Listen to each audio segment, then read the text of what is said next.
Hello everyone.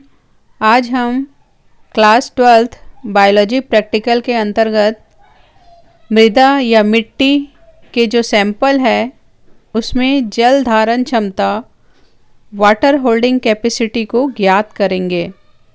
तो इसके लिए कुछ सामग्री की आवश्यकता होती है। तो देखेंगे कौन कौन सी सामग्री है। मेजरिंग सिलेंडर है,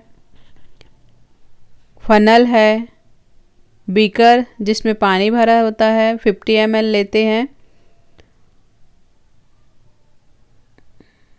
और सॉइल सैंपल जिसमें सड़क किनारे की मिट्टी और गार्डन या बगीचे की मिट्टी को हमने यहाँ पे लिया है। दो प्रकार की मिट्टी को हमने लिया है यहाँ पर, और उसमें हम उसकी मिट्टी की जल धारण क्षमता को देखेंगे। तो सबसे पहले क्या करना है कि जो मिट्टी है उसको हम बैलेंस से 25 ग्राम मेजर कर लेंगे।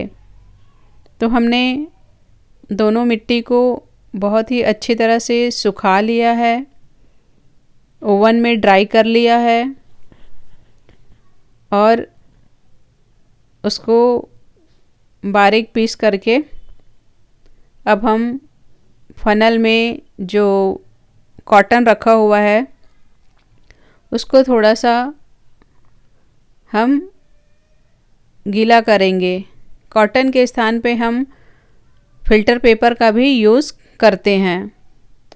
तो अब देखेंगे हम कि जो कॉटन हमने फनल में रखा हुआ है उसको थोड़ा सा पानी छिड़क करके हम गीला कर लेंगे और उसके बाद हम मिट्टी को डालेंगे। हमने जो 25 ग्राम मिट्टी का जो वज़न किया हुआ था, जो सड़क किनारे मिट्टी और बगीचे की मिट्टी, अब उसको हम यहाँ फनल में डालेंगे। अभी हम सड़क किनारे की मिट्टी को डाल रहे हैं। अब हम बगीचे की मिट्टी या गार्डन सॉइल को दूसरे मेजरिंग सिलेंडर में रखे हुए जो फनल है वहाँ पे हम डाल रहे हैं। इसके बाद हम बीकर में जो 50 ml पानी लिए हुए हैं उसको हम बहुत ही धीरे से फनल की सहायता से डालेंगे। तो आप देख पा रहे हैं कि हम बीकर में जो 50 ml पानी लिए हुए हैं उसको धीरे धीरे करके पूरा फनल की सहायता से डालेंगे।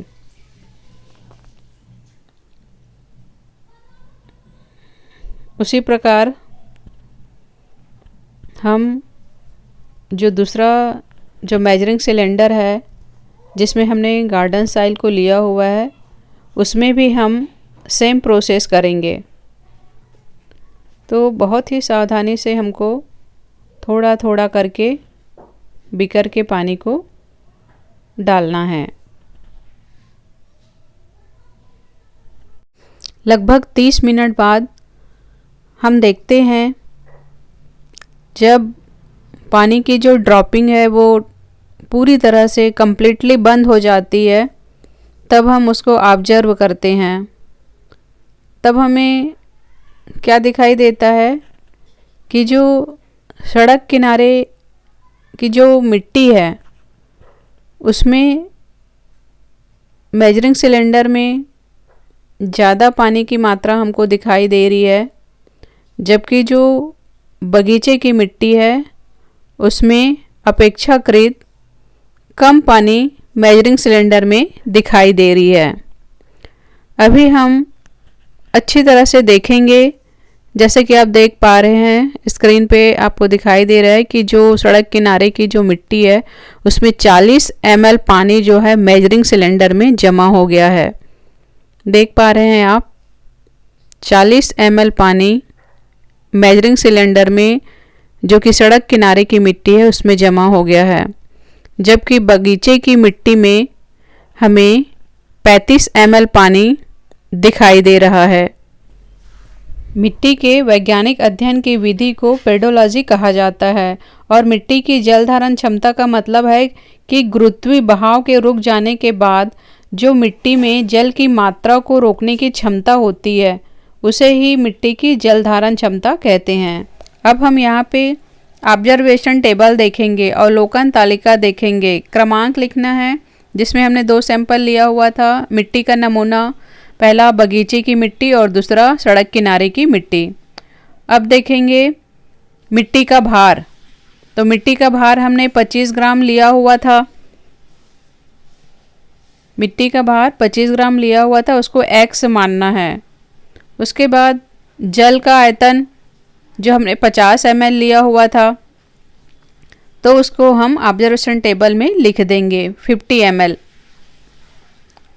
उसके बाद जो मेजरिंग सिलेंडर में जो जल एकत्रित हुआ है उसको देखना है और लिखना है। तो बगीचे की मिट्टी में 35 ml जल मेजरिंग सिलेंडर में एकत्रित हुआ था। उसी प्रकार रोड साइड जो साइल है उसमें 40 ml एकत्रित हुआ था। अब हम y-z कर देंगे, मतलब टोटल जो 50 ml पानी लिए थे उसमें जो मेजरिंग सिलेंडर में जो पानी है उसकी मात्रा को घटा देना है।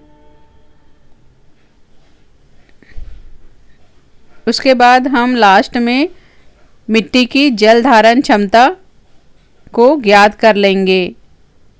y-z अपॉन x, मतलब जो हमको अंतर दिखा था जल धारण क्षमता में, उसको जितनी हमने मिट्टी लिया हुआ था 25 ग्राम, उससे डिवाइड करके हम जल धारण क्षमता को मालूम कर लेते हैं।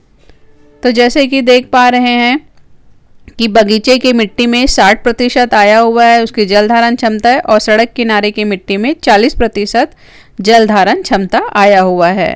तो इस प्रकार आप देख रहे हैं ऑब्जर्वेशन टेबल में कि जो बगीचे की मिट्टी है, गार्डन सॉइल है, उसमें वाटर होल्डिंग कैपेसिटी 60% है और जो सड़क किनारे की मिट्टी है उसमें वाटर होल्डिंग कैपेसिटी 40% है।